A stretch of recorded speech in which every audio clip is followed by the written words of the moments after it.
I'm giving away the Eachine EV100 and also this Lizard 95, and they are both going to one person. And hold on, let me explain to you my idea of giveaways. First and foremost, I don't think giveaways are very fair. I know a lot of companies do giveaways and they're just trying to get followers and people to just pay attention to them. I'm not interested in any of that. And then I see other people doing giveaways where they just choose a random comment in the comments below, which doesn't seem very fair to me, because ultimately only one person gets the product or gets the item or gets the benefit and nobody else gets any benefit. So I've wanted to do a lot of giveaways, but it just doesn't seem fair to me to give away something to just one person. I want to try to do it in a way where more than just one person benefits from giving away something. So my effort here is to give these goggles to somebody that will modify them, come up with mods that the whole community can take advantage of. Now remember, there's over 10,000 people that are going to be receiving these goggles very, very, very soon. And I know that the number one reason people quoted that they don't like them is because it doesn't have true diversity. But that is, it's honestly, it's a cheap pair of goggles, and it's really a non-issue because I don't think that the reception is significantly worse than my Furious V3 module. So I would say that that is fine. That being said, it's very easy to take off the modular chip and put the socket for an external receiver. And I think I already saw a YouTube video about that as well. Like it was very clear in my video. There wasn't a very big challenge to do. What I think is the number one issue with these goggles is the field of view. The field of view is just minuscule. It's just so darn small. It's the true deal breaker of the goggles. Everything else about them is great. Honestly, it's great. Even for $200, even for $250, I would say everything is great except for the field of view.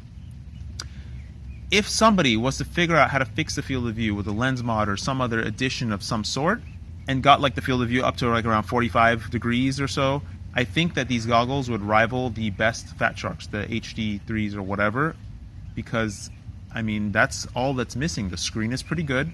The backlight could be a little bit brighter, but it's pretty good. The colors are great, the contrast is great, the resolution could be higher like the Fat Shark HDs, but come on, it's a budget pair of goggles. I'm not expecting that. And all it really needs is a bigger field of view. So I want to give these goggles to somebody that's going to have a plan to modify them, including the antennas and all this stuff, have a plan to modify them and create something that the whole community can benefit from.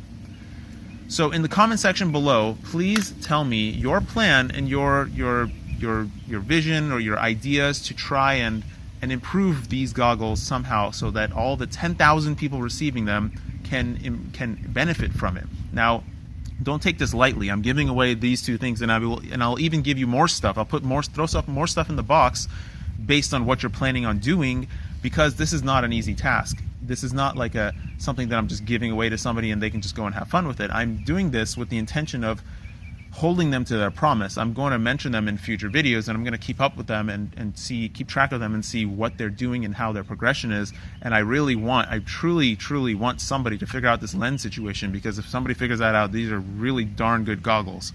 So before you comment below and say you want them and come up with some minor whatever plan, yeah, you're going to try a simple lens or this and that, think about it for a second, because I'm going to hold you to it.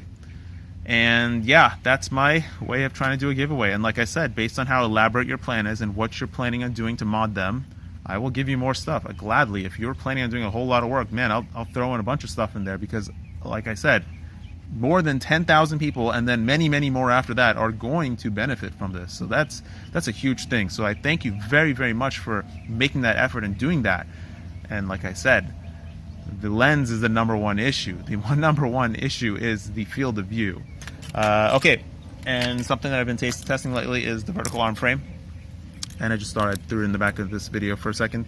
Vertical arm frame, it's doing fine. I've noticed some very interesting things about the vertical arms. I'm gonna not discuss the vertical arms yet, but I am gonna discuss the slammed nature of the frame. And not slammed as in 15-degree stack, slammed as in the battery is on the same level as the motor mount platform.